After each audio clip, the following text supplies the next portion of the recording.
Oi, pessoal, todos aí?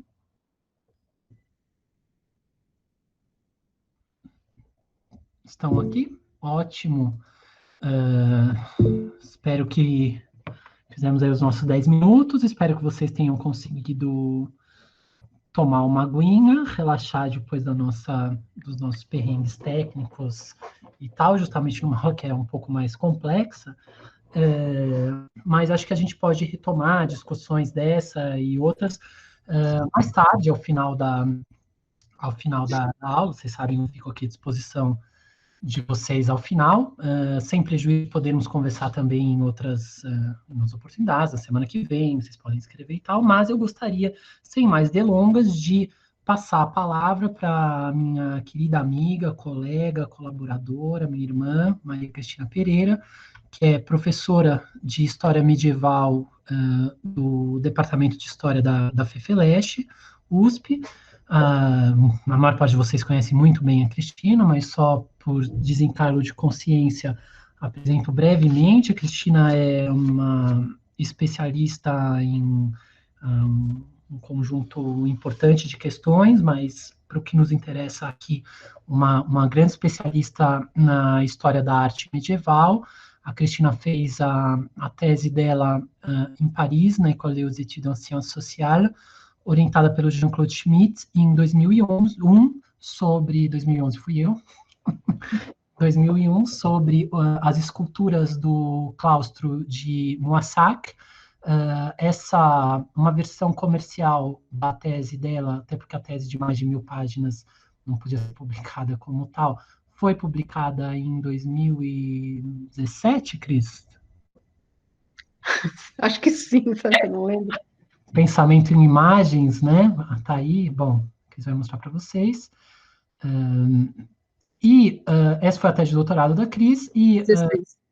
16, perdão, e há 2 anos a Cristina defendeu a livre docência dela no Departamento de História da USP sobre as iniciais ornamentadas nos manuscritos medievais, e é justamente sobre esse tema que ela vai gentilmente falar conosco hoje. Vocês vão ver, portanto, que tem muito a ver com coisas que nós vimos agora, ainda que sob uma outra perspectiva, que acho que vai complementar e vai permitir que a gente dialogue um pouco com ela. Então, passo a palavra para você, te agradecendo demais por se dispor a conversar com a gente hoje, Cris. Obrigado. Oi, boa tarde a todo mundo. Na verdade, eu que agradeço muitíssimo a você, Eduardo, por esse convite. E agradeço, enfim, essa possibilidade de conversar sobre a tese, sobre o livro. Esse, enfim, é uma situação engraçada porque, bom, teve a defesa, né? Na defesa da livre docência, você conversa com a banca. É, e, e só, né, aquele diálogo pequeno, e depois, um momento em que poderia se haver um diálogo maior com o livro, ele ficou pronto praticamente às vésperas da pandemia. Então, na verdade, eu não tive a oportunidade de falar com ninguém, praticamente, sobre o livro, né? Nem sobre a tese, nem sobre o livro. Então, na verdade, é claro que antes dela, o livro é feito de trabalhos que eu apresentei em alguns lugares, mas assim, inteiros, e sobretudo o capítulo que eu quero falar aqui, vai ser a primeira vez, né? Então muito, para mim é muito importante que seja justamente aqui, nesse ambiente, com, com pessoas interessadas em discutir as letras, né? Discutir a paleografia medieval, enfim, as letras, e com o Eduardo, que eu respeito muitíssimo, né? Acho que é uma oportunidade que todos nós estamos tendo de participar do curso dele, e é excelente que esteja sendo gravado para esse documento ficar, para essas conferências ficarem à disposição. Então, realmente, eu fico muito feliz. E é claro que evidentemente, eu estava relendo, né, ontem, preparando o PowerPoint, e fiquei pensando que já tem um monte de coisas que eu quero rever, já estou pensando numa segunda edição. Eu acho que com certeza, depois de hoje, essa vontade de rever coisas e de preparar uma segunda edição vai aumentar, né? Com certeza já estou contando com isso, com essa discussão de hoje, com as contribuições de vocês. Então, o Eduardo disse que eu consigo projetar. Eu nunca apresentar agora. Eu nunca fiz isso, então também vou inaugurar.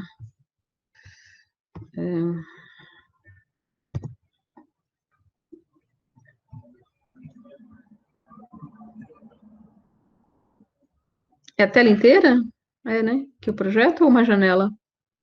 É a tela inteira, Cris.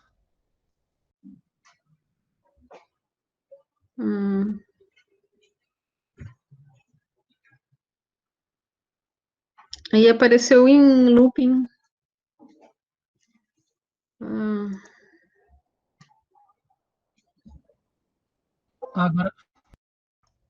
Agora tá vindo, estamos vendo você. Pronto. Deu? Deu. Então vocês veem a tela cheia. Isso. Uhum, tá. Não, é uma situação engraçada porque eu não vejo mais ninguém. Eu só vejo a minha tela. É uma situação bem curiosa, né? Eu fico falando um pouco para minha tela. Prefere que eu projete? Não, ou seja, acho que ok, qualquer coisa você fala, ou se cair, você manda uma mensagem. Tá bom. Acho que tá ok. É uma sensação meio bizarra, né? É engraçado. Assim, é novo, porque para as minhas aulas eu estou gravando antes o PowerPoint, mando para eles e depois só faço plantão de dúvidas, então é uma situação bem diferente. Mas, enfim, então, essa, esse livro, né, ele, ele foi feito, então, a partir da tese, não é a tese inteira, né, 2 capítulos eu tirei, que estavam um pouco diferentes, então, um deles é bem grande, sobre alfabetos, e aí isso vai virar uma outra pesquisa, um outro livro, enfim, e depois um outro capítulo sobre a representação pictórica de letras, eu vou também trabalhar mais tarde. Enfim, então é praticamente a tese inteira, menos 2 capítulos. Então, o objetivo, né, como diz o título, é discutir as iniciais, tentar pensar como as iniciais se relacionavam com as imagens, né? Então, vocês já veem que eu privilegio um grande tipo, né, de letras, que são as letras que têm alguma relação com imagens. As letras com uma ornamentação não figurativa, elas aparecem, mas de maneira é, menos, menos forte no livro. Então, a minha primeira preocupação, e na verdade toda essa ideia da tese depois do livro, surgiu a partir da necessidade de pensar ou repensar a tipologia tradicional com que se classificam as iniciais. Então, vocês vão ver, existem algumas tendências, digamos, tradicionais, mas que eu achei que precisavam ser um pouco mais discutidas, né? Então, nessa primeira parte da apresentação, eu apresento, eu falo aqui de algumas das tipologias que a gente encontra para classificar essas iniciais, né? Essas letras iniciais, que são letras que, como o nome diz, vão iniciar palavras, livros. Normalmente, um manuscrito que tem pouca ornamentação, ele vai ter pelo menos algumas iniciais ornamentadas. Então, é um tipo de ornamentação bastante importante para os manuscritos. Claro, manuscritos com maior investimento ornamental, eles podem ter várias iniciais, as iniciais podem ter cores, etc, etc. Mas digamos que uma atenção, um destaque às iniciais é quase que o grau mínimo de ornamentação, ou quase mínimo de ornamentação de um manuscrito. E abro outro parênteses também, no sentido de que as iniciais, elas são, para nós, né, contemporâneos, pessoas do século XXI, assim como para as pessoas do século XX, essas iniciais, elas são quase que a marca registrada do medieval. Quando você quer dar uma aparência de medieval a alguma coisa, você coloca uma inicial ornamentada. Então, eu costumo dizer, eu não fiz esse levantamento, mas se a gente fosse pegar as várias sociedades de estudos medievais, a gente vai encontrar as iniciais, né? Na revista Signum, na SciMed da Argentina, enfim, sempre que você quer dar esse ar medieval, a primeira letra, ela é ornamentada. E isso vai passar o mundo medieval, o mundo do manuscrito, a gente vai encontrar iniciais com algum tipo de ornamentação também com a imprensa, né, com livros impressos. Então, isso é só para marcar um pouco, sublinhar um pouco a importância, né, das iniciais, tanto na construção do livro e no destaque, na ornamentação dos livros, também como na própria caracterização do que a gente vai entender como medieval. Então, passo a essas tipologias. Essas tipologias, em geral, elas são tardias, elas são feitas pelos estudiosos, historiadores da arte, historiadores, paleógrafos, mas a gente encontra pelo menos um documento, talvez existam outros, eu não cheguei a fazer esse levantamento muito minucioso, mas existe pelo menos um documento que é bem conhecido, um pontifical, chamado de Pontifical de Avignon, né, da época do Papa de Avignon, final do século XIV, em que há, na margem do fólio 4, 4R, uma anotação que diz respeito aos preços do trabalho do escriba barra miniaturista, iluminador, e a gente tem lá uma divisão entre letras com figuras e letras sem figuras. Então, é interessante que essa primeira dicotomia que a gente encontra, ela diz respeito à presença ou não de imagens. E daí a gente tem, então, o universo que me ocupou no livro, e que vai me ocupar aqui nessa apresentação, que é essa relação da letra e da imagem. Essa acaba sendo também um ponto importante, porque é quase uma demarcação, né? As letras sem imagens, elas vão interessar mais aos paleógrafos, aos estudiosos dos textos, até aos historiadores. E as letras com imagens, elas vão interessar mais os historiadores da arte. Claro que essa divisão, ela não deve ser levada a sério, nem incentivada, mas durante muito tempo a gente observa isso. Letras com imagens como alvo de preferência dos historiadores da arte. Daí pulo para os nossos tempos, e dou alguns exemplos dessas tipologias. Uma delas, eu não vou me alongar muito, vocês devem ter lido no texto que o Edu passou, do Otto Pest, né, um capítulo, enfim, parte dessas palestras que ele deu em 67, 68, que viraram livro, que ele não chegou a terminar, né? E aquele grande capítulo sobre iniciais, ele faz mais ou menos uma classificação, mais do que, não é exatamente uma tipologia, mas ele designa alguns tipos de iniciais e que ele vai estudar ao longo do tempo, com algumas idas e vindas, mas pensando essas iniciais de acordo com os períodos, né? Tanto que ele chega a falar em inicial pré-carolíngia, inicial românica, inicial gótica, etc. Às vezes ele classifica, adjetiva essas iniciais, inicial fantástica, arcaizante, etc.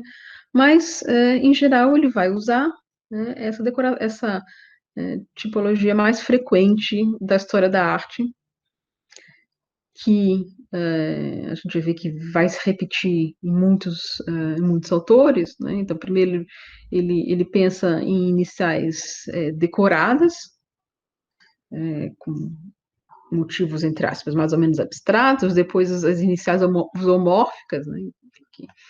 Essa ornamentação, ela é feita a partir de animais, sobretudo peixes.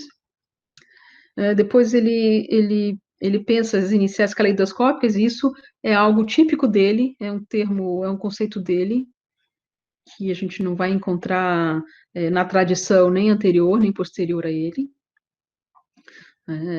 Essas iniciais em que há essas transformações, essa certa movimentação. E depois, as iniciais que têm uma relação mais direta com as imagens, as figurativas, que muitas vezes são formadas, as letras são formadas por figuras, e depois as historiadas e as habitadas, com uma relação maior com a iconografia. Então, de modo geral, esses termos a gente vai encontrar na história da arte facilmente. Então, cito um outro exemplo, a Patrícia Stirnemann, né? Então, ela separa em quatro grandes grupos, quando ela está estudando do século VIII ao XII, né? Historiada, ornada, uma subdivisão, né? Inicial de cor ornada e inicial de cor sem ornamentos.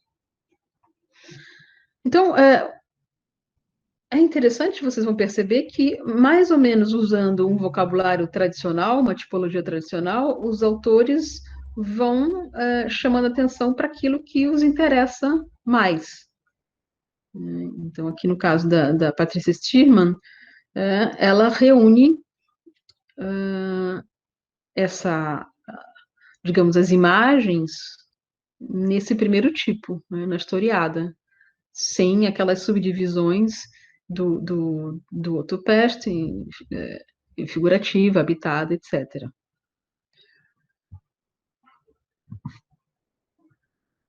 Um outro exemplo, Dorothy Shepard,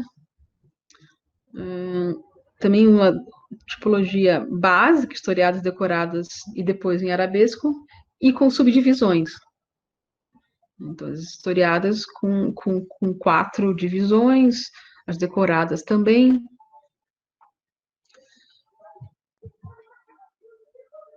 Outro tipo de tipologia diz respeito à materialidade. Isso é menos frequente. Em geral, dá-se preferência para aquilo que está visível, para aquilo que constitui, digamos, o domínio do representado e não do material. E aí essa exposição na Biblioteca Universitária de Montpellier, que tem uma coleção importante de manuscritos, eles oferecem essa divisão interessante com o tipo ou seja, se é feita a tinta, ou seja, se você só tem o contorno, grosso modo, ou se você tem uma policromia, se elas são pintadas. Então, também uma outra forma de abordar essa questão, né, pensando no material, mas isso é menos frequente. Né? Em geral, não se parte para esse tipo de tipologia. O Karl Nordenfalk, que trabalhou muito com manuscritos tardo-antigos, ele se afasta um pouco dessa tradição de chamar historiado, decorado, habitado, zoomórfico, etc., para pensar um pouco o modo de funcionamento das iniciais e do ornamento. E que lugar que o ornamento ocupa, no sentido amplo da palavra. Se o ornamento está substituindo a letra, como, por exemplo, é o caso da inicial figurativa do Otto Pest. Se eles estão preenchendo a letra, se colocados por cima da letra, enfim. Então, é uma proposta que se aproxima um pouco da minha proposta, né, que é pensar como eram feitas, como funcionavam essas iniciais. Então, não exatamente uma ideia de simplesmente de separar, classificar, mas de pensar como que elas funcionam, como elas se comportam. Assim, antes de passar para essas minhas propostas, eu lembro que há diferentes repertórios que guardam, que enumeram, né, esses termos técnicos, né, como, por exemplo, o glossário da British Library, o vocabulário do Denis Musserelli e vários outros. Então, é lá que a gente vai encontrar, né, os termos mais canônicos. Né? Então, a gente vai encontrar inicial historiada, inicial habitada, inicial figurada, inicial zoomórfica, inicial vegetal, inicial antropomórfica, antropozoomórfica, enfim, essas classificações que podem chegar a graus de especificidade bastante grande. Tem alguns autores que chegam a falar em números, inicial decorada de tipo 1, de tipo 2, de tipo 3, para poder classificar melhor. Mas, enfim, então esse é o vocabulário que a gente vai encontrar. Né? Algumas vezes são termos que se duplicam, né? que são um tanto tautológicos, né? Por exemplo, iniciais acrobáticas, chamadas de ginásticas, que são um pouco as iniciais que o Pest chama de figurativas. As iniciais puzzle, às vezes, se aproximam das iniciais floridas. Enfim, então, tudo vai depender do grau de minúcia que você quer atribuir à sua análise. Se você precisa analisar a fundo o seu manuscrito e você quer estabelecer diferenças, então essa classificação, essa tipologia, ela vai ganhando em especificidade. Mas, digamos, há esse espaço, então, para fabricação, né, de cada autor. Né? Não existe uma ordenação do vocabulário que seja absolutamente canônica e normativa. Né? Há espaços para criação, para adaptação dentro daquilo que se pretende fazer, de como se pretende estudar. Enfim, no meu caso, mais do que pensar numa tipologia, eu pensei numa taxonomia, né, de estudar, como eu falei, essa forma de organização, de ordenamento, de funcionamento das iniciais. E, então, pensando, né, nessa relação das letras com as imagens, eu fiquei pensando quando ou até que ponto a letra, ao se relacionar com a imagem, até que ponto ela guarda a sua corporeidade, ou o que eu estou chamando de sua letridade, ou como que isso é negociado, dependendo do tipo de letra, do manuscrito, etc. Então, como elas se relacionam? Até que ponto, até onde a inserção da imagem no mundo do texto vai, ou vice-versa, em que você não chega a confundir os dois. Ou se você confunde, como que essa confusão pode ser percebida? Então, como se dá essa negociação entre esses dois universos, o universo do texto e o universo da imagem? Então, já percebam que eu penso em ornamentação, nesse caso, muito mais voltado para a imagem. Uma ornamentação não só feita de cores, de formas abstratas, geométricas, mas mais além. Ornamentação feita com imagens. E algo que eu também considerei importante foi não pensar numa proposta que fosse linear. O Peste faz um pouco, tem uma certa noção de linearidade, porque ele está pensando historicamente.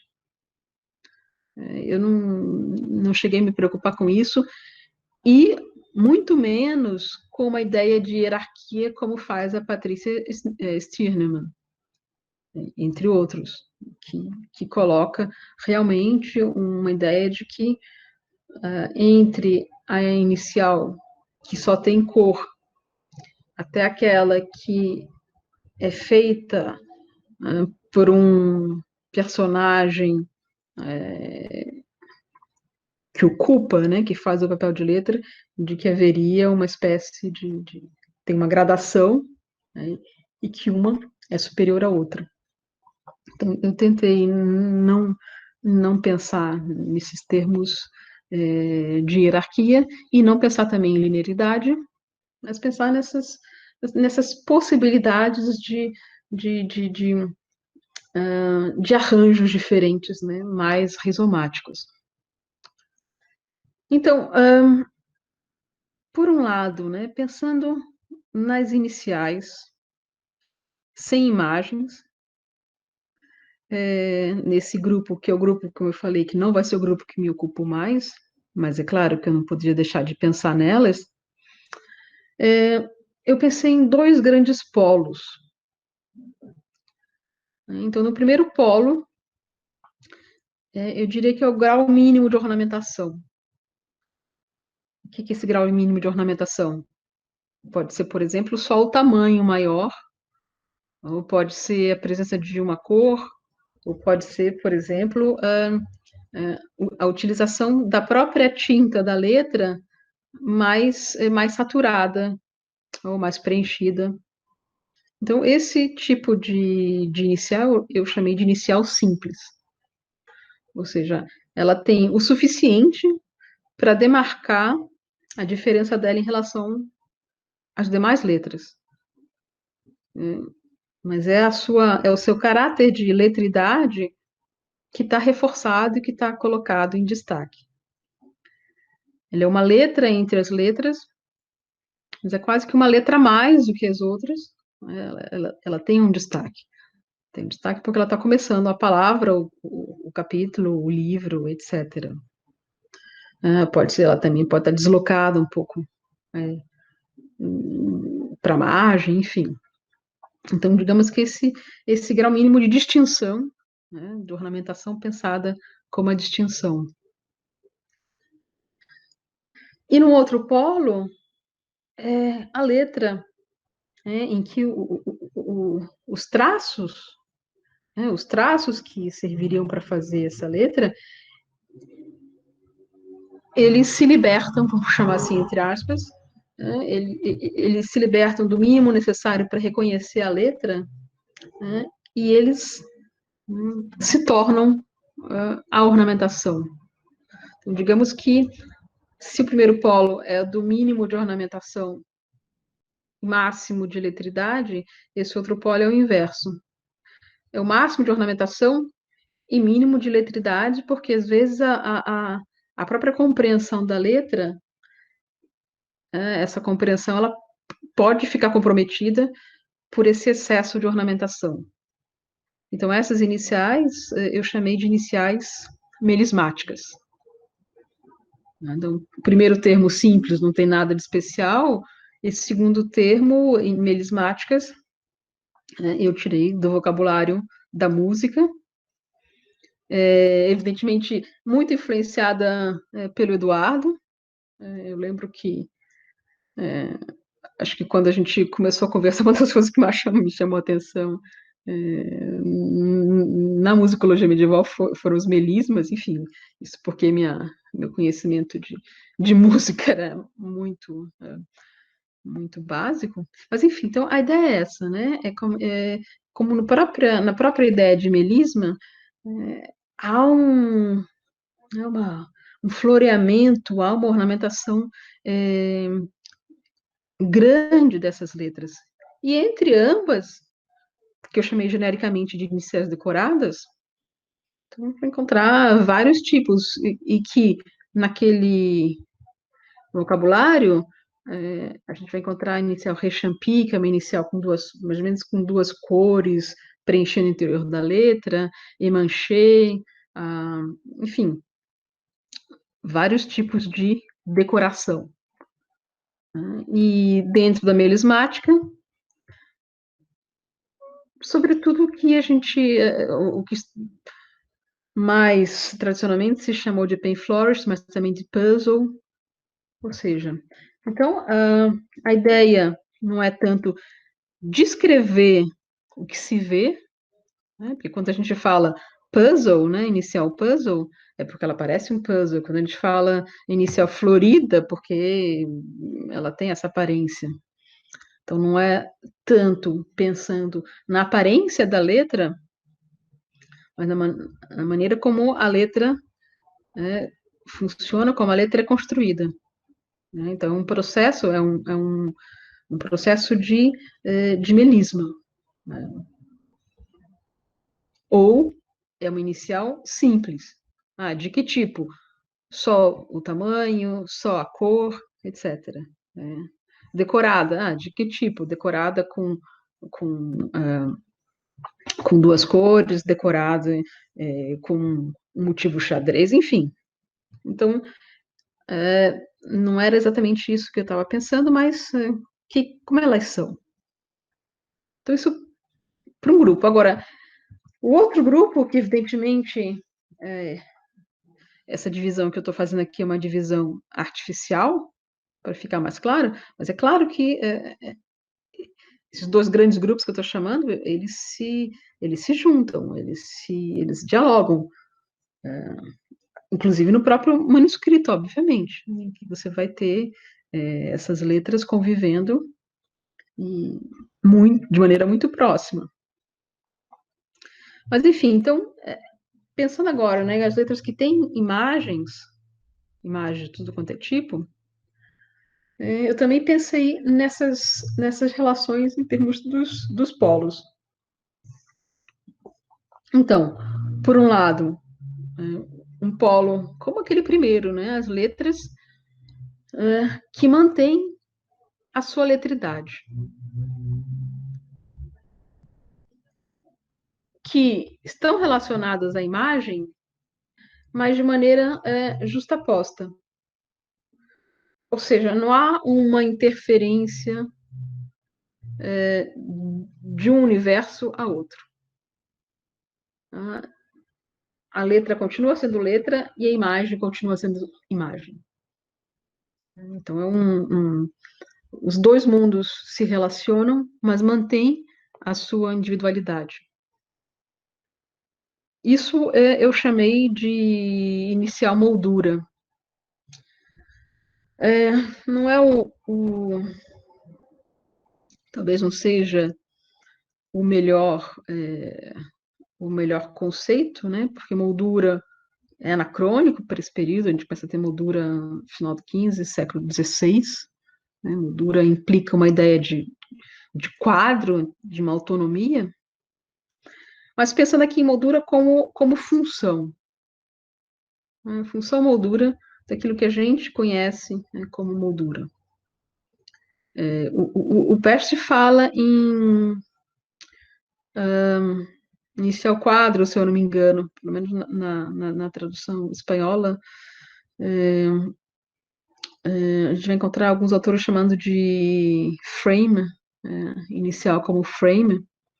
Então, é essa ideia de que a letra, ela contém a imagem em seu interior, normalmente. Então, o O é perfeito para isso, o P, o R, todas as letras que têm esse espaço interior, elas são muito fortemente adequadas a esse papel, né, de moldura. E no outro polo, então, são as letras em que essa letridade, ela praticamente desapareceu, ela não é mais atributo do universo gráfico, mas ela é atributo da imagem. Ou seja, é a imagem que faz a letra. Eu chamei aqui de artificial, mas é como se fosse uma letridade emprestada ou assumida por um elemento da imagem. Então, é o exemplo de uma letra T, em vez de você desenhar o T, você coloca uma pessoa, o Cristo, por exemplo, na cruz, com os braços abertos. Então, o próprio corpo está fazendo a letra. A letra, ela pode desaparecer completamente, ou ela pode estar por trás, esboçada, mas de qualquer maneira, como se fosse uma moldura, mas o mais importante é que é a imagem que está fazendo a letra. Então, eu chamei esse tipo de inicial sem muita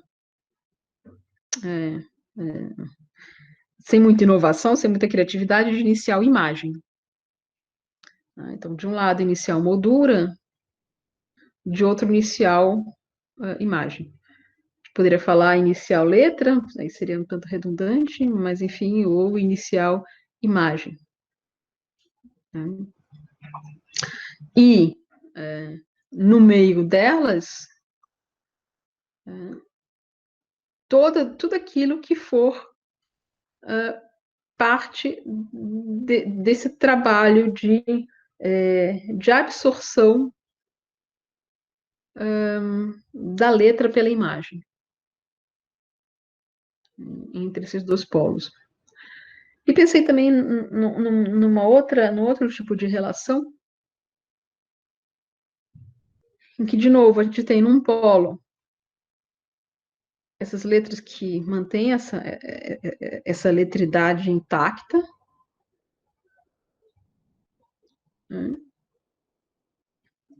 E no polo oposto, as letras que se tornam imagem, né, que são absorvidas pela imagem.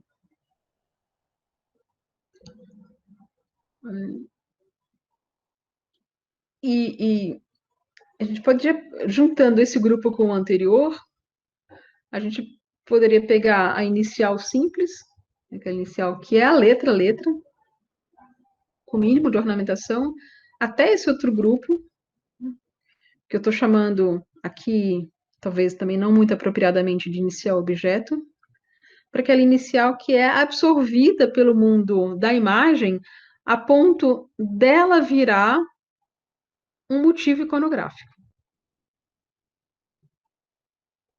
Então, ela vira um elemento dentro da imagem. Ela é absorvida pelo universo da imagem.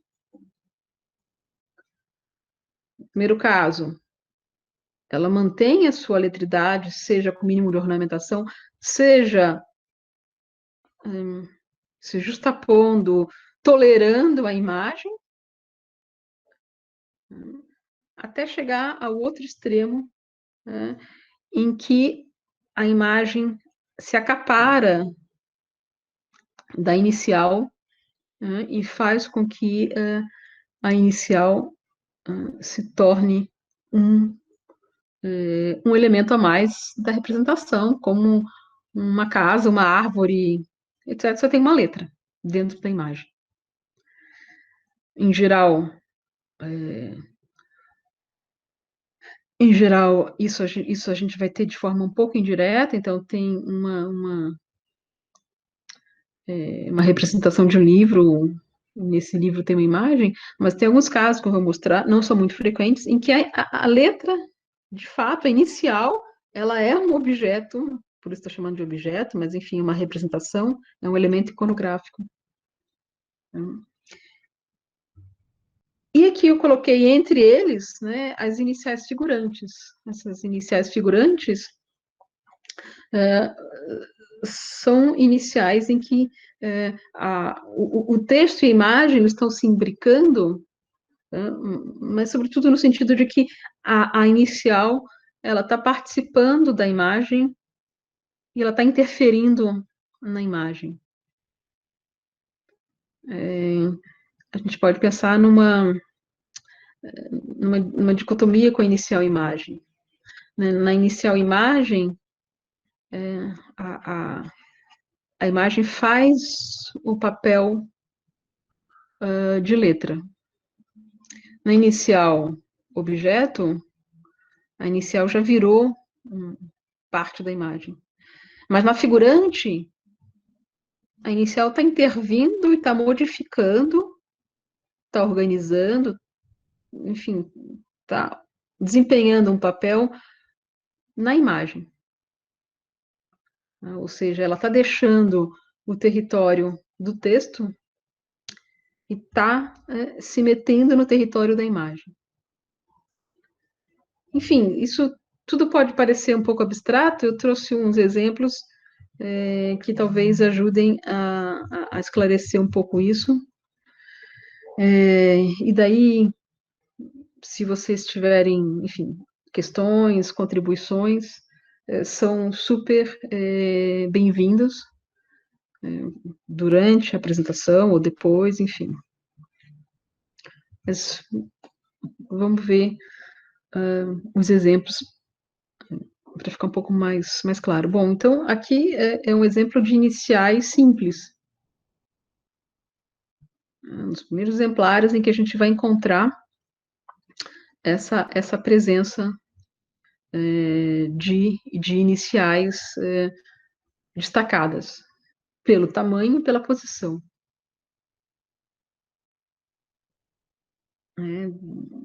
Passagem do quarto para o quinto, o Código Alexandrinos.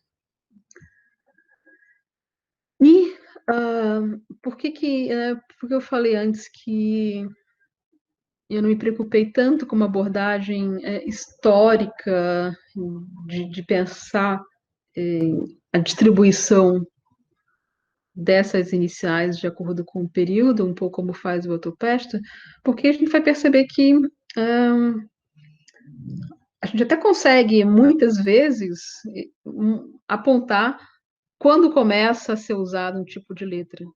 Mas quando termina, a gente não vai ter como traçar, porque esses mecanismos eles vão continuar sendo utilizados. Então, por isso, eu achei mais interessante ter essa perspectiva de estudar em todos os momentos da Idade Média. E esse é também um dos muitíssimos exemplos que a gente vai encontrar dessa inicial simples. Claro, como eu falei, né? Se a gente fosse criar categorias, aqui a atenção à ornamentação é menor do que aqui, que a gente tem um tamanho maior, tem esse início esse iníciozinho de um melisma e uma marcação também de hierarquia que a gente vê do C para o E, lá no meio da frase, que mostra, bom, o que está sendo mais importante A mais importante é a primeira letra. Então, só aqui já existem 2 tipos de iniciais simples. Então, a gente poderia fazer uma categoria que seria inicial simples 1, o 2, o A e B, enfim, se fosse o nosso objetivo. E eu quis chamar atenção para essa carta, né, essa bula, esse documento, porque ele está aqui na Faculdade de Medicina da USP.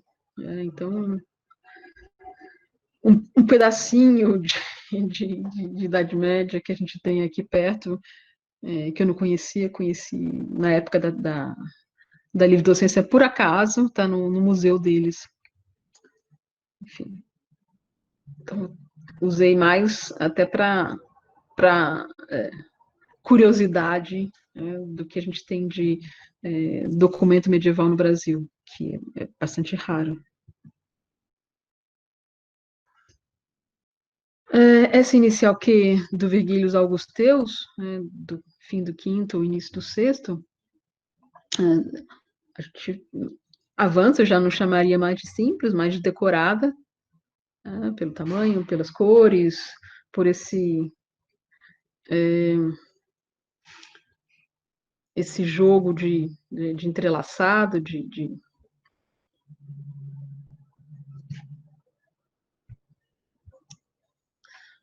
Pronto, o Edu me falou para ocultar isso. Eu não sabia que eu podia fazer isso. Desculpem, até agora cortando tudo com esse. Semana passada, no meio da aula também. Aquela coisa, falando, de repente para eles não está aparecendo, é só para mim, né? Vai saber. Exatamente o que eu achava. Mas enfim. Então a gente tem aqui esse exemplo de uma decorada, e aqui não precisa nem dizer, seria então uma inicial melismática. Com essa ornamentação que pode ser feita com a mesma tinta ou não da letra, aqui não exatamente, mas a gente vai encontrar todos os tipos. A própria tinta, né, do contorno da letra, ou a tinta do preenchimento, enfim. Então, essa ideia de que a ornamentação está partindo da letra, né, deriva da letra, não tem nenhuma imagem, não tem nenhuma preocupação com imagem, apesar de que, não sei se nessa a gente consegue ver, depois eu volto, aqui tem uma outra, a gente, por exemplo, aqui tem uma inicial melismática, que é também historiada, ou do que eu chamaria figurante básica. Então, essa taxonomia, ela permite que você pense superposições. Ou, como esse outro caso, em que os melismas vão dar origem a uma iconografia, que são rostos desenhados, mas seguindo essa mesma ideia da linha, que está formando, do traço da letra, digamos assim, que vai se expandindo, inclusive podendo formar pequenas cabeças.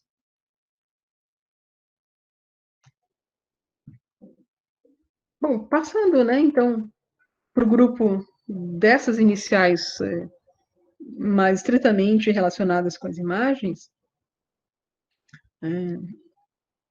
esse é um exemplo do que eu chamei, então, de inicial moldura. O G, do Gregório, que não se mescla com a imagem. A imagem ocupa o interior, e ela está realmente cumprindo esse papel de moldura. Ela permite que haja a imagem em seu interior. Mas os dois universos, né, não dialogam. Agora, Ao mesmo tempo, então, que a gente poderia pensar nessa inicial como inicial moldura, ela é também uma inicial decorada. Né? O corpo da letra, esse contorno do G azul, né, ele tem uma série de ornamentações douradas, evocando folhagens, enfim. Vou correr um pouquinho, o Edu falou que eu achava que era com mais aulas de 6 horas, mas vou avançar um pouco mais rápido. Um outro exemplo dessa inicial moldura, o O, o Q, o P, etc., são todas essas letras que têm propiciam, né, essa ideia de como se fosse esqueci o termo que o Eduardo colocou no glossário, a gente chamava de alguns lugares de pança, não é o melhor, esqueci agora o nome, mas uma inicial L, que forma uma moldura e que ao mesmo tempo é completada por essa outra moldura. Então, o Liber Generationis, o LI, o L, sobretudo, ele é continuado por essa borda que daí fecha o retângulo. Passando para a inicial figurante, como eu falei, a inicial figurante, ela intervém na imagem. E essa intervenção, ela pode desempenhar diferentes papéis. Ela pode servir para organizar a imagem. Então, aqui mostra o Beatus Vir, do primeiro salmo, que geralmente é ocupado pelo Davi, né, tido como compositor dos salmos, etc. Então, geralmente no Beatus Vir a gente encontra Davi. E aqui, então, as duas né, barrigas do B, vamos chamar assim, estão servindo para duas cenas. Davi salmodiando e o Davi enfrentando Golias. Então, essa ideia de que a letra está organizando a imagem. Nesse S, a letra está reforçando a ideia de dois lugares. O lugar da Virgem e o lugar dos freis, né, com uma noção clara de hierarquia. Eles são em tamanho menor, eles não chegam na parte superior da letra, que é aquela onde está a Virgem. E a gente encontra esses jogos em diferentes graus, né? Aqui, por exemplo, a Santa Margarida está saindo da barriga do dragão, mas o dragão também atravessa a barriga, a linha da letra. Né? Então tem tudo um reforço dessa ideia de atravessar, cruzar. Né? Então a letra ela está reforçando esse movimento de ser engolida, de sair do dragão, que é essa cena da Santa Margarida.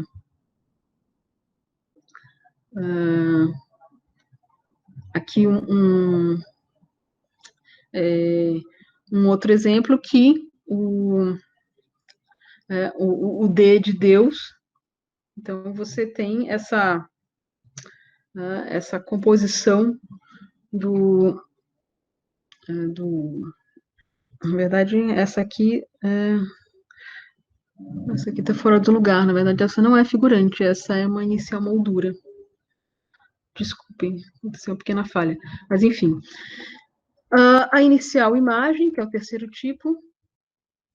Então, a imagem que faz o papel de letra. Então, aqui é a árvore em que sobe o Zaqueu. Ou aqui, o id inclina.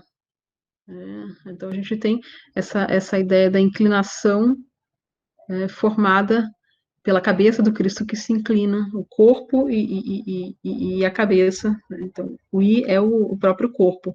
É muito comum a gente encontrar a letra I sendo formada por um corpo reto, nesse caso aqui. Tem um lado a mais, que é a relação da palavra com a posição. O T com a cruz. Então, tem algumas letras que são mais propícias a isso. que o próprio corpo do personagem forma o D, que o Pesch chama de inicial caleidoscópica. Então, o corpo do personagem que se enrosca nessa espiral está formando o D. Os exemplos mais conhecidos são os exemplos de Citeaux, cistercienses, que são os mais evidentes dessas iniciais imagens, em que é só o corpo do personagem, né, dos monges em geral, que formam as letras. Isso a gente vai encontrar muito frequentemente também em alfabetos. Os alfabetos do século XV e XVI, os alfabetos figurativos. Então, uma letra S formada por dois corpos. E, por último, a inicial objeto, disse a letra que é absorvida pela imagem. Então, a gente vê o Ezequiel que segura o E. O E é um E, mas, ao mesmo tempo, ele é um personagem. Eu chamei de objeto, talvez não seja melhor, mas aqui ele é um personagem. Então, ele é se a gente fosse descrever essa imagem em termos... na verdade, não é imagem, é uma letra, né? Porque é o E de Ezequiel. Mas se a gente fosse descrever, a gente falaria, tem um homem que está segurando, que tem um homem, uma letra, um outro homem em cima, enfim. Então, faz parte da iconografia. Um outro tipo também, que esse E, et factum est, que está servindo de apoio, de acento. Então, é uma letra, mas é uma letra que é absorvida pelo universo da imagem. Ela divide a mesma especificidade que os demais personagens têm. Enfim, então são alguns exemplos. Corri um pouco no final, para não passar muito o nosso prazo. Paro de apresentar para a gente poder conversar um pouco.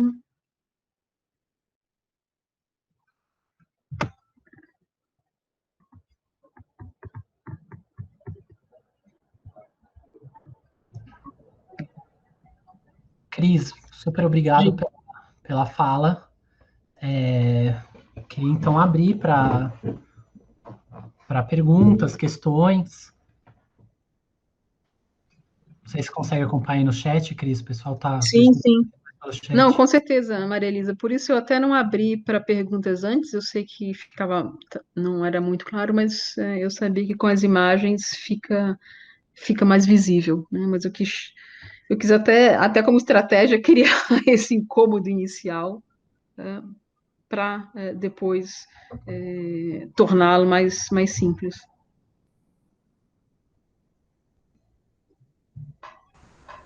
Oi, boa tarde. Aqui é o Antônio Akel, que está falando. Eu sou doutorando, orientando do professor Marcelo Módulo. Deixa eu achar você. Bom, na verdade, Maria Cristina, era só um comentário mesmo. Bom, em primeiro lugar, agradecer essa apresentação que você fez, bastante rica, de tantas iluminuras e de tantas capitais, e para além, na realidade, dessa questão estética que a gente vê em primeiro lugar, ou seja, dessa beleza que nos seduz no primeiro momento. Eu sou formado em linguística pela casa e não teria como não fazer referências ao Peirce nessa questão de semiótica, até por conta do primeiro momento em que o Eduardo abordou essa questão semiótica, mas como foi interessante conseguir entender e ver esse diálogo entre a paleografia e a semiótica. E, claro, não tenho como não citar aqui os fenômenos de significação peircianos, obviamente, que nos fazem pensar, inclusive até mesmo sobre essa espécie de escalonamento que você falou a respeito das capitais, desde a sua simplicidade até elementos mais complexos de ornamentação. E, na realidade, isso me faz pensar, assim, nesses 3 níveis de piercing mesmo, de qualidade, relação e representação como significação, e essa relação semiótica entre texto e figura. Mas era apenas um comentário mesmo, e para agradecer essa explicação que você deu para a gente. Obrigado. Não, eu te agradeço, Antônio. Com certeza é algo que eu não explorei muito, mas com certeza é um caminho que nessa reedição é um caminho que eu quero explorar mais, né? Com certeza. Obrigada por esse reforço, na verdade, né? Eu que agradeço.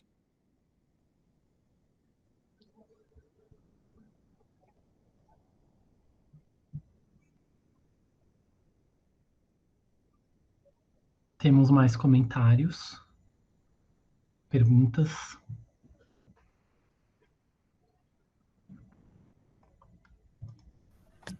Cristina, Oi, Marcelo. Marcelo Módulo, de Clássicas e Vernáculas. Naturalmente, eu me lembro muito do professor Megali, que trabalhava com filologia, e muito com filologia medieval no departamento. Ele sempre falava da questão dos pigmentos, né? Ele batia o olho, ele dizia, olha, isso é de tal mosteiro, quer dizer, eu consigo identificar por conta dos pigmentos usados, das cores empregadas, né? Você chegou a trabalhar com mais detalhe isso em algum momento da tese, do livro, ou do livro agora, recém-publicado? Obrigada pela pergunta, Marcelo, e obrigada também pelo convite, né, eu agradecer ao Eduardo, mas também agradeço a você. Em alguns casos, sim, porque o livro, digamos, esse é o primeiro capítulo, né, que eu estabeleço essa taxonomia.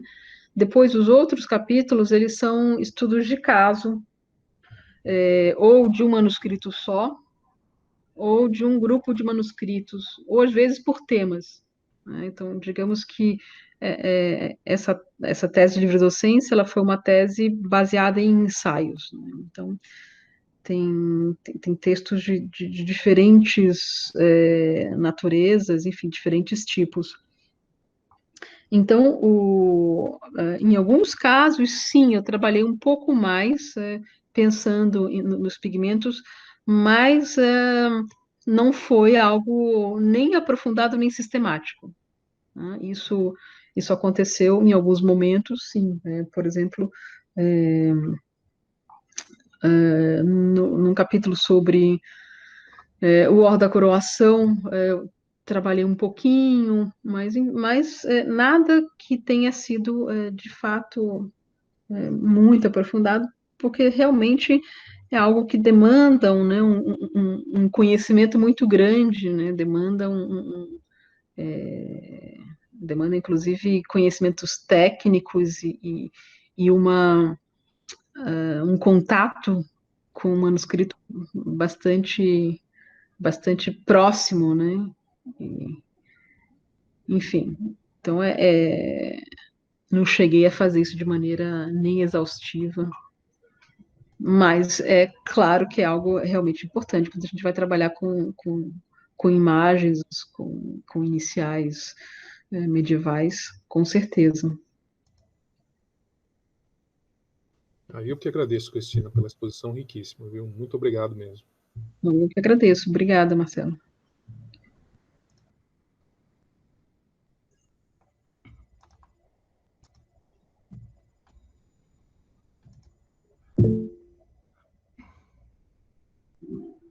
De me chamar de Eduardo, tá, Matheus? Professor Roberto, talvez meu pai.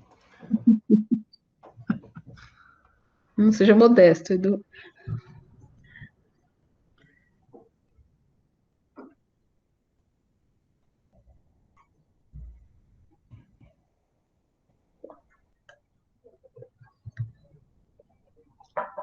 Não sei se ele está...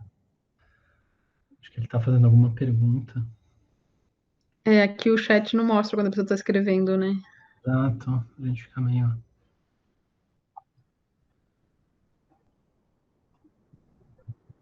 Obrigada, Pedro. Eu ia fazer... Obrigado, Pedro. Eu ia fazer exatamente isso, tá? Comprem o livro da Cristina. Não que ela vá ficar mais ou menos pobre por causa disso, mas porque vocês vão ficar muito mais ricos de conhecimento. a menor dúvida. Qual seria a relação de um corpus com essa abordagem? Eu já te respondo, Matheus, vou pensar um pouco sobre isso. Cris, antes, eu queria fazer uma brincadeira aqui, não sei se você me ajuda. Enquanto você estava falando, eu fui mexendo um pouco no seu PowerPoint. Uhum. Vamos ver se... Ai, agora ele está... Vamos ver se funciona.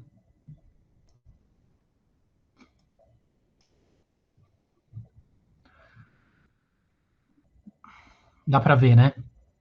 Dá. Tá, a gente depois volta nesse aqui, ó. Mas eu queria pensar um pouco na seguinte questão. Me parece que um dos aspectos mais interessantes, não só nesse primeiro conjunto de letras que você mostrou, mas mais evidentemente nesse primeiro conjunto de letras que você mostrou, é a gente pensar um pouco como essas iniciais se apropriam de lógicas gráficas que são íncitas às próprias letras no seu grau zero, que justamente mostra que ele não é um grau zero, ou seja, a pictorialidade está lá como reserva, como o Bourne fala, né? Uhum. Eu achei que seria interessante a gente ver um pouco assim, por exemplo, aqui você falou dessa ideia de como se esse C tivesse uma coisa, um elemento melismático nesse volteio que ele faz aqui, né? Se a gente for pensar, no final das contas, me parece que esse traço aqui é uma espécie de traço auxiliar, lá pegando a terminologia da morfológica que eu propus, que no final faz um volteio. Esse tipo de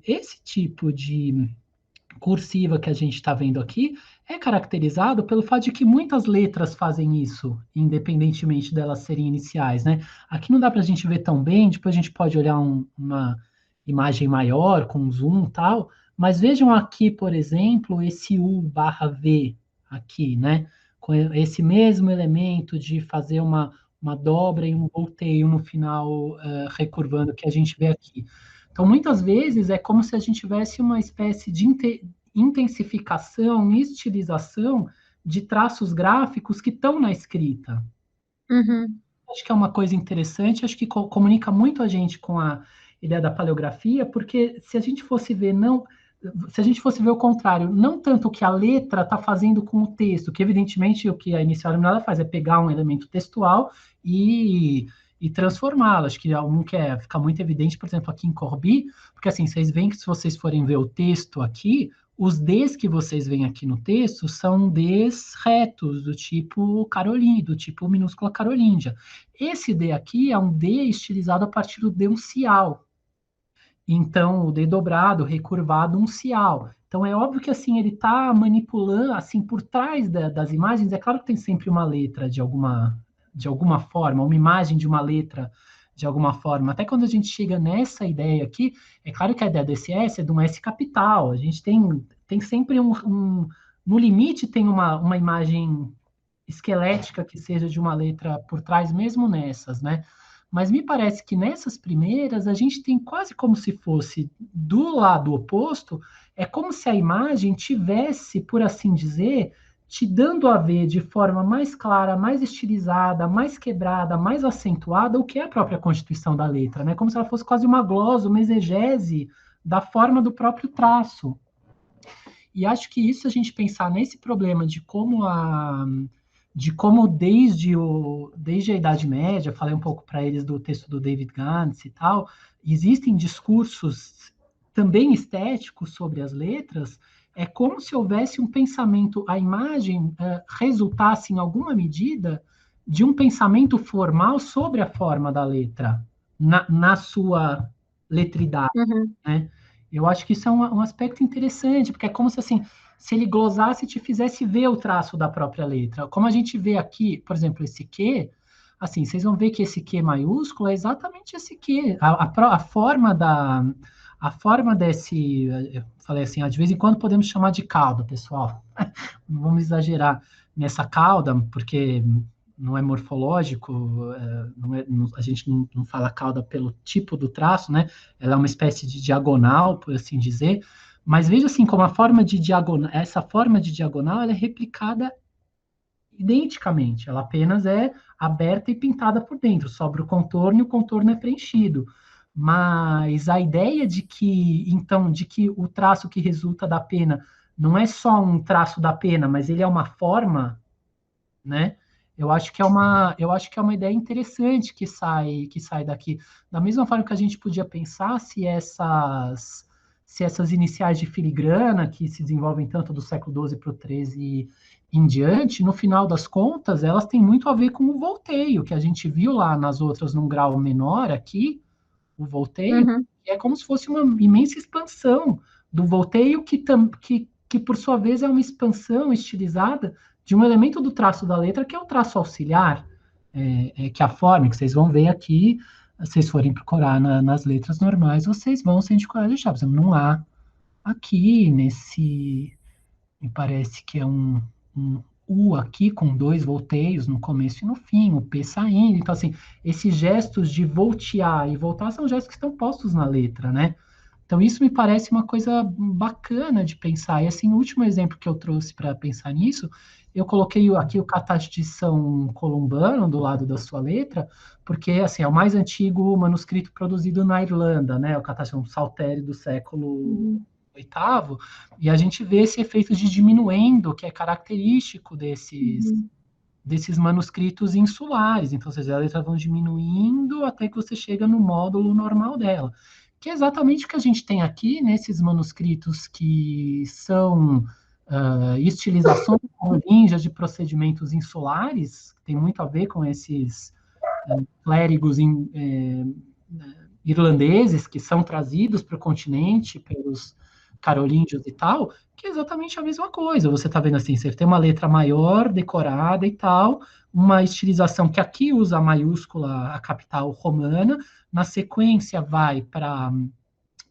uncial, enquanto aqui a gente não tem tipologia de diferentes tipos de escrita, mas ela serve aqui a um propósito muito semelhante, que é esse de modular a letra até você chegar por graus decrescentes ao tamanho da letra de escrita que vai estar no outro fólio quando vai começar lá o Evangelho de Mateus propriamente dito, né? Então, Cris, assim, o que eu estava querendo pensar de falar isso para você e relacionar com isso mesmo de paleografia, é como em um certo nível essas iniciais são uma reflexão ou implicam uma reflexão, uma exegese, uma glosa sobre a forma da letra manuscrita no seu estado não perturbado, digamos assim, por um investimento peculiar na forma, né? Então, assim, uma gradação de uma espécie de pensamento formal que vai se aplicando por ela. Talvez você chegue num momento, como o segundo tipo de imagem, em que você tem daí de um desbordamento. É como se de fato você chegasse aí a um limite, a um confim dessa possibilidade de extensão da ornamentação pela própria letridade e chegasse daí num confim que ela vai se misturar com outra coisa. Mas, em grande medida, ela tem uma exegese sobre o próprio traço da escrita nesse grau que a gente acha que é normal, mas que talvez essas letras mostrem que eles também são parte de um pensamento formal, né? Uhum. Era isso, assim, que eu pensei um pouco. Concordo, com certeza, excelente. Isso mesmo. Você chamou atenção para os pontos mais importantes, de fato, nesse primeiro grupo, né? Com certeza. E acho que faz a gente pensar muito, então, retomando aquela ideia do gel e tudo mais, né? Como de fato os confins que a gente acha que a gente pode estabelecer entre umas e outras técnicas não são tão evidentes, né? No final das contas. Sim, sim.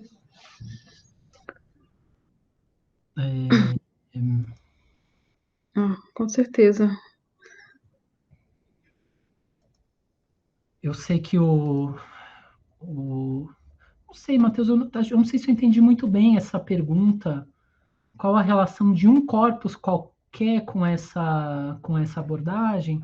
Um corpus, acho que como tentei mostrar um pouco na semana passada, um corpus é sempre uma forma de você criar escalas para entender regularidades, e depois essas regularidades vão ser atribuídas a fenômenos distintos. Veja, por exemplo, um corpus de manuscritos de um determinado escriba, que eu consiga, por meio dessas regularidades, determinar aquele sujeito e ver que tipo de agência social ele exerce especificamente. Eu esqueci de queria dar um exemplo aqui. Acho que vocês veem aí. Dá para ver, Cris? Dá. Um velho manuscrito. Claro, sem problema, Maria de Fátima. Um velho manuscrito, meu companheiro de muitas batalhas, tá? É um manuscrito muito interessante. Vocês estão vendo aqui que acho que cabe bem nessa ideia da crise. Essas duas personagens estão formando uma letra N, tá? De Noeagues, que estaria aqui. Tem uma série de implicações, mas talvez o que me chamou mais atenção nesse manuscrito quando eu estudei, o fato é de que ele é um manuscrito que, em princípio, traz só o comecinho das músicas, é um tonário para uma classificação dos cantos, tá? Mas o que a gente tem nele, muitas vezes, é um fenômeno muito interessante, tem a ver muito com essa ideia da crise dos melismas, agora em sentido próprio, mas que acho que a gente consegue relacionar com as próprias letras. Se vocês forem ver isso aqui, ó, isso aqui é só doxologia, tá? Et in secula seculorum, etc. E aqui vocês têm um canto que combina com essa forma de cantar a doxologia menor, que é isso aqui. É o canto que se canta na missa do domingo de Páscoa, Resurrexi et ad hoc tecum sum. Ressuscitei e até agora estou contigo. Esse canto é um canto que é assim, ó. Resurrexi. E daí ele já emenda no et ad hoc. Vocês estão vendo aqui que num canto que seria num manuscrito que seria uma simples classificação desses cantos, ele estendeu isso aqui num longo melisma que não faz parte do que é normal nesse canto, do que está em todos os outros manuscritos. Isso aqui é a agência individual de quem fez esse manuscrito aqui. Isso aqui não faz parte de tradição, isso aqui não está em outro lugar. Isso aqui está nesse manuscrito e só. Resurrexi.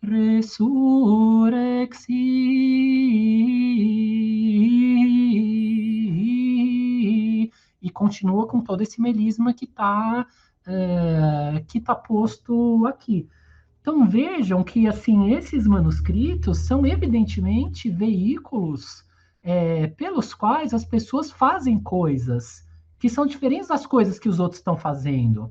São coisas nas quais elas estão em coisas são práticas sociais em que elas estão imprimindo as marcas delas, querendo fazer coisas e querendo que os outros façam certas coisas. Ele faz isso por quê? Porque quer que os outros também façam, porque quer que os outros reconheçam a habilidade dele de fazer algo diferente que os outros não fizeram, porque está pondo a serviço dele uma tecnologia que ele mesmo está desenvolvendo para que ela seja capaz de registrar esse tipo de complexidade que ele está infundindo a uma prática bastante difundida. Então, Matheus, eu só posso levantar esse tipo de questão porque eu tenho um corpus. Porque senão eu não sei que isso aqui é excepcional.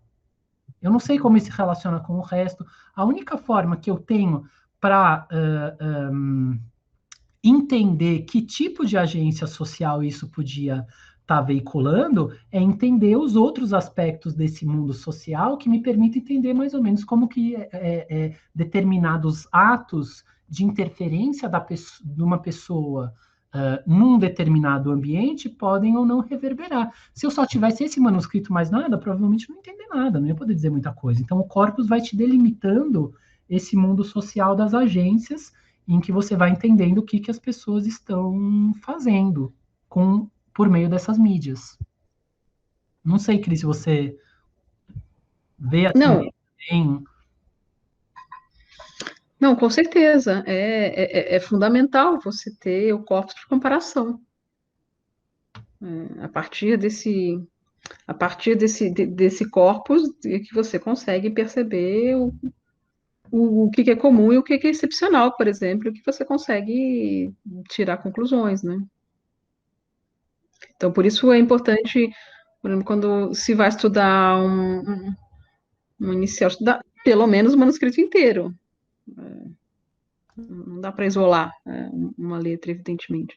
Estudar o escritório, estudar aquele conjunto, enfim, que constitui um corpus lógico, né, com uma coerência.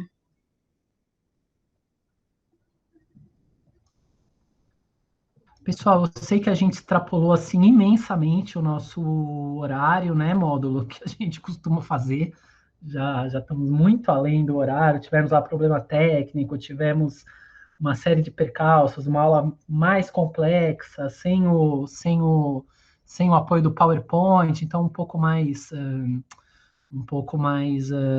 dificultoso no progresso, e assim, e a gente não queria de modo nenhum sacrificar a intervenção da Cristina, que acho que assim foi realmente fundamental para a gente pensar. Acho que encaixa com muitas coisas, encaixa muito com a leitura do texto do Bonner, né, sobre a letra pintada romana, né, Cris? Acho que é um diálogo importante. Sim, com certeza, ele é grande inspiração, sem dúvida.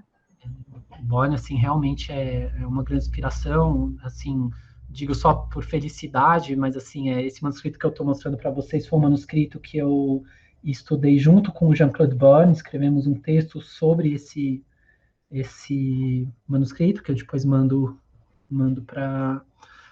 para vocês, que é um desses muitos manuscritos que vão nos ajudando a compor, por meio do uso desse conjunto de tecnologias que estão postas no manuscrito, né,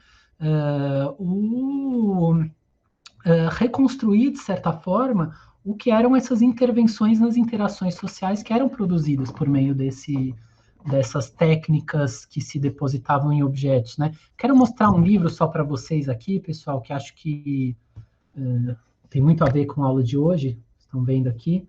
Um livro muito famoso, um livro super importante. Não sei se a imagem está suficiente, mas assim, é um livro que chama Mise en page et mise en texte du livre manuscrit. Esse mise en qualquer coisa, né, módulo? É quase impossível de traduzir, como você já contou aquela anedota uma vez lá do professor Ataliba, né? Mise en page, colocação em página, colocação em texto, não tem muito. Formatação em página, talvez, e formatação do texto, alguma coisa assim. Mas é um texto, é um livro muito interessante para nos ajudar a entender a colocação da escrita, por isso, mise en page, mise en texte, a colocação da escrita dentro de uma técnica, de uma outra técnica com a qual ela se encaixa, que é aquela não só de traçar as letras, mas de encaixar e compor essas letras dentro do manuscrito, junto com os outros elementos de técnica que estão envolvidos nisso. É uma técnica só? É a mesma técnica? São graus diferentes da mesma técnica? Vejam que isso são questões complexas, determinadas conjunturalmente, historicamente, como a gente viu agora nas letras, sem dúvida. Há problemas de iniciais que são extensões de problemas de letra a que nós não atribuiríamos nenhum qualificativo específico, né? Há outros casos que não são a notação musical, é uma continuidade ou não é. Muitas vezes é o mesmo escriba que faz ao mesmo tempo. Então, algum tipo de continuidade no âmbito das práticas, se não das técnicas, em que também há, evidentemente, mas se não das práticas, que é menos evidente, claramente no âmbito das técnicas existe. E dos iluminadores? A gente muitas vezes sabe que os iluminadores também eram escribas, outras vezes a gente sabe que não. São problemas conjunturais que têm a ver com o fato de que esses campos de práticas sociais vão se estabelecendo de forma distinta ao longo do tempo, nos contextos, etc. E tudo isso nos leva a ver que, de fato, a compreensão desses objetos para além ou para quem das práticas sociais de que eles eram medializações, que eles mediavam medializando, é uma compreensão que diz mais a respeito de nós mesmos do que de como esses manuscritos foram concebidos e funcionaram durante o período de gestação e por muita parte da sua existência programada. Hoje eles funcionam de forma totalmente não programada, na verdade, para além de toda a programação, devido a uma reprogramação que eles tiverem em determinado momento. Vocês sabem que muitas vezes, se vocês forem ver lá a venda lá da Christie's, vocês vão ver que alguns dos manuscritos do Cheyenne, eu comecei a aula mostrando para eles uma venda, Cris, de alguns manuscritos lá da coleção do Cheyenne em 2019, vendeu assim desde tabuinhas mesopotâmicas até os livros de horas e tal, e realmente se eu pudesse vender a minha alma, eu teria comprar arrematado aquele lote de coisas que ele vendeu. Mas tanto que até me empolguei aqui, me perdi, mas acho que a ideia é um pouco essa, de que vocês veriam naquela coleção dele que muitos dos manuscritos são fragmentos que foram descartados algum tempo depois, seja na própria Idade Média, seja na Idade Moderna, porque eles pararam de ter circulação programada e, portanto, não lhes cabia mais nenhuma circulação de grande relevância que não fosse, às vezes, ser enxerto de uma encadernação, nem ser a própria encadernação, mas ser um enxerto de algum tipo, quando não feitos para outros usos. Nossos papiros hoje que estão continuam sendo escavados num monte de lixo de oxirrinco e assim por diante, assim, diferentes graus de descarte, né, que eles sofreram. Então, assim, na verdade, nós tivemos, não é só uma contínua reprogramação, mas, assim, uma desprogramação dos usos pensados e uma completa nova programação dos manuscritos que sobraram a partir de determinado momento, com alguns contextos específicos em que as programações mais ou menos se mantiveram. Sangal é um exemplo, assim, de uma certa continuidade de uso programado dos manuscritos com diferenças menos graves, né? Como se fosse uma independência mais à la América Portuguesa, Brasil, do que uma independência sanguinolenta, como da América Hispânica. Alguns poucos manuscritos tiveram uma transformação mais suave do que a maior parte. Mas isso para dizer para vocês, enfatizar, acho que não consegui dar conta disso, porque nem daria, mas não dei conta, acho que nem na medida que eu gostaria de ter dado, pelos conjuntos de circunstâncias que vocês viram, mas eu penso que a ideia central que eu gostaria que a gente retivesse de hoje, por isso acho que a intervenção da Cristina casou muito bem com o que eu queria dizer, é um pouco essa ideia de que talvez uma forma profícua de se pensar a paleografia é como uma dessas técnicas de medialização das interações sociais, que está aí nesse campo de outras técnicas que em parte são iguais, em parte são parecidas, em parte são diferentes, etc., mas que convergem tensamente ou não tensamente para polarizar essa espécie de causação humana que é o deslanchamento das interações sociais por meio dessas mídias, como elas funcionam, aliás, sempre por algum tipo de mídia, sejam essas que duraram, que são duradouras, que a gente consegue ver, como essas que não são duradouras e que se evanescem com o tempo, mas que não por isso não existiram, não estavam lá, não estavam presentes e frequentemente nos levam à necessidade de uma certa imaginação responsável para a gente entender que essas coisas não podem ser reificadas, porque isso diz de uma condição específica delas que não explica processualmente como essas coisas vieram a existir, vieram a funcionar por determinado tempo, em função, de forma adequada ou não essa programação. Claro, alguém pode planejar uma interação social e dar certo. Você pode fazer uma armadilha e acabar sendo você mesmo pego nela. Ela pode pegar o seu pé, o seu dedo pode ser tomado na ratoeira. Nem sempre a programação é exatamente aquela que a gente pensou. O que não significa que a forma da mídia não informe muito sobre os padrões de interação em que aquela específica interação estava destinada a funcionar. Espero, pessoal, então, que com essas ideias a gente tenha construído um primeiro conjunto de ideias, com essa reflexão de hoje, a gente tenha construído um primeiro conjunto de ideias a partir do qual pensar a paleografia e esses objetos em que as escritas antigas se manifestam, que são esses manuscritos, que tem muitas outras coisas além da própria escrita, e que eu convido vocês muito ardentemente a que examinem também. Eu sei que já passamos totalmente do tempo, eu posso continuar aqui, mas acho que não tem cabimento pedir para vocês que fiquem, que continuem. O curso, claro, em princípio das 2 às 6, mas a gente estabeleceu uma convenção mais ou menos entre nós de que não chegasse em geral até às 6, então hoje foi excepcionalmente by the book, né, por assim dizer, mas fico aqui à disposição. Queria agradecer novamente a Cristina pela exposição super rica e que, na minha opinião, casou tão bem com os problemas que a gente está fazendo aqui levantando aqui no nosso curso. E esqueci de falar isso, mas acho que, de certo modo, isso também tem a ver com o fato de que eu e a Cristina trabalhamos juntos já há bastante tempo, né?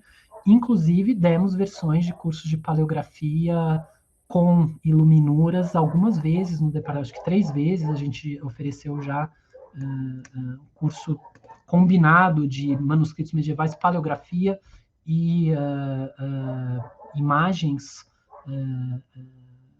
Então, acho que essa reflexão também tem muito a ver com um diálogo muito profícuo que, pelo menos do meu ponto de vista, a gente conseguiu manter ao longo dos anos, e que continua me estimulando bastante a continuar investigando esses objetos.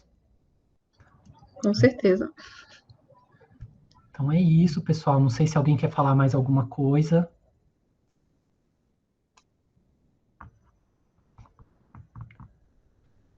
Fico aqui à disposição, mas em princípio acho que acabou.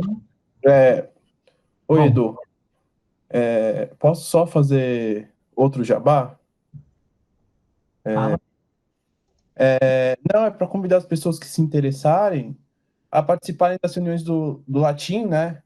Que é um grupo coordenado pelo Edu também, coordenado pela professora Cristina, onde a gente está tendo debate